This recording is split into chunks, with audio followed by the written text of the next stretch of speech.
Hello friends, welcome to my channel learn tie and repeat. आज हम बहुत important question discuss करने लगे हैं जो कि ये एग्जाम में भी आ चुका हुआ है। सीबीएसई बोर्ड दिल्ली का क्वेश्चन है 2014 का। सो ये जो क्वेश्चन है इसमें उसने कहा है price elasticity of demand of a good is -1। Elasticity of demand तुम्हें गिवन है और when it's price per unit fall bye 1 rupee it's demand rise from 16 to 18। जब प्राइस में चेंज आया 1 रुपी का, प्राइस 1 रुपी से फॉल करी तो जो तुम्हारी क्वांटिटी थी, मतलब जो तुम्हारी डिमांड थी, वो 16 से 18 हो गई, राइज कर गई, क्योंकि there is a inverse relation between the price and quantity demand. So उसने कहा calculate the price before change. Change होने से पहले प्राइस क्या थी, तुम्हें वो कैलकुलेट करना है। इसको स्टार्ट करने से पहले मैं कहना चाहूँगी अगर आपको कोई भी डाउट है तो प्लीज़ कमेंट सेक्शन में ज़रूर बताएं। आप अपने डाउट्स मेरे इंस्टाग्राम और मेरे फेसबुक पेज पे भी पोस्ट कर सकते हैं। ओके, सो इस क्वेश्चन में आपको क्या क्या गिवन है। Elasticity of demand, price elasticity of demand -1 is given, और वो आपको कहा गया है जब प्राइस में फॉल आया 1 रुपी से तो क्या हुआ, जो डिमांड थी वो राइज कर गई है। सो आपको दो दी हुई है, एक क्यू दी है, Q is your 16, this is your initial, ये आपकी इनिशियल है, इनिशियल, और जो आपकी न्यू है that is Q1, Q1 is 18।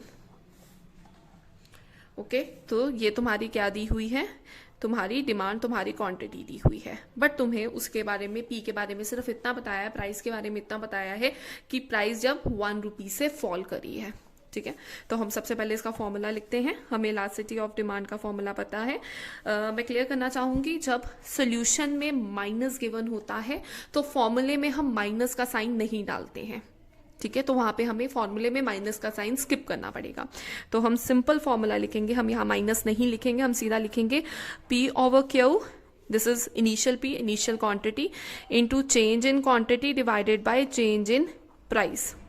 So change in quantity is present by Q1 minus Q। So Q1 is 18 and Q is 16। सो ये आपके पास आ जाता है 2। तो क्वांटिटी तो आ गई हमारे पास, तो चलो आओ इसकी वैल्यूज पुट करते हैं। तो ये आ जाएगा आपका 1 -1 P ओवर Q, तुम्हें P नहीं गिवन है, P को P ले लोगे, बट तुम्हें Q is given that is 16 into change in Q आपने निकाल लिया 2। बट जब उसने बात करी थी कि जो प्राइस है वो 1 रुपी से फॉल करा है, ठीक है ना, तो अगर मैं एग्जांपल ले लेती हूँ, अगर प्राइस 10 थी तो जो न्यू प्राइस है वो हो गई 9, क्योंकि 1 से फॉल करी है प्राइस। तो जो आंसर है, तो हम जब इसका निकालेंगे हम क्या करेंगे, 9 हमारी, हम क्या कैसे करते हैं, हम करते हैं P1 माइनस P, तो हम करेंगे 9 माइनस 10, तो यहाँ पे माइनस का साइन आएगा। ठीक है, this is just a example, इसका इससे कुछ लेना देना नहीं है, जस्ट मैं आपको समझा रही हूँ। अगर प्राइस 10 थी और वो 1 से फॉल करी होगी तो 9 आया होगा। तो हमने क्या लेना है, P1 माइनस P लेते हैं, तो जो न्यू P है, न्यू प्राइस है वो 9 है, तो 9 लिया, और जो ओल्ड है इनिशियल वाली प्राइस है वो 10 थी, तो जब हम उसको सॉल्व करेंगे तो माइनस में आएगा। तो यहाँ पे भी हम क्या लेंगे, जो डेल्टा P है वो हमारा क्या आएगा, -1, क्योंकि फॉल को प्रेजेंट कर रहा है। तो यहाँ पे हम डेल्टा P क्या ले लेंगे, -1, क्योंकि उसने कहा है कि 1 से ही फॉल करी है, और डेल्टा P भी हमें क्या बताता है कि प्राइस इंक्रीज करी है या डिक्रीज करी है, सिर्फ चेंज को शो करता है, क्योंकि ये चेंज इन P है।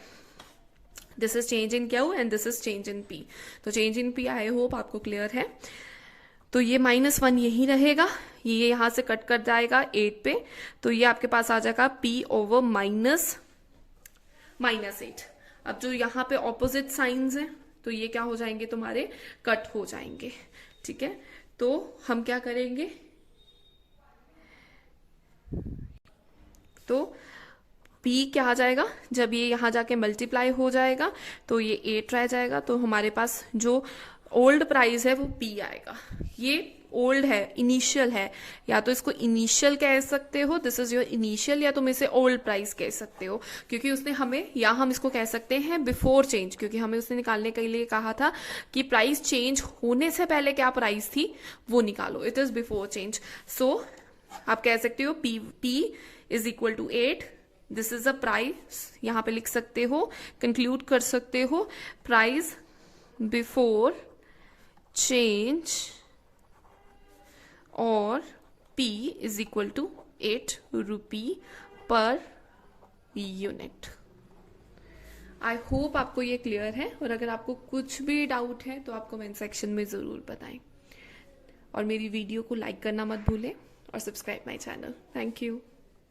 और कमेंट करके ज़रूर बताएं कि आपको ये जो डाउट है, जो मैंने ये समझाया, आपको वो क्लियर हुआ है। Thank you.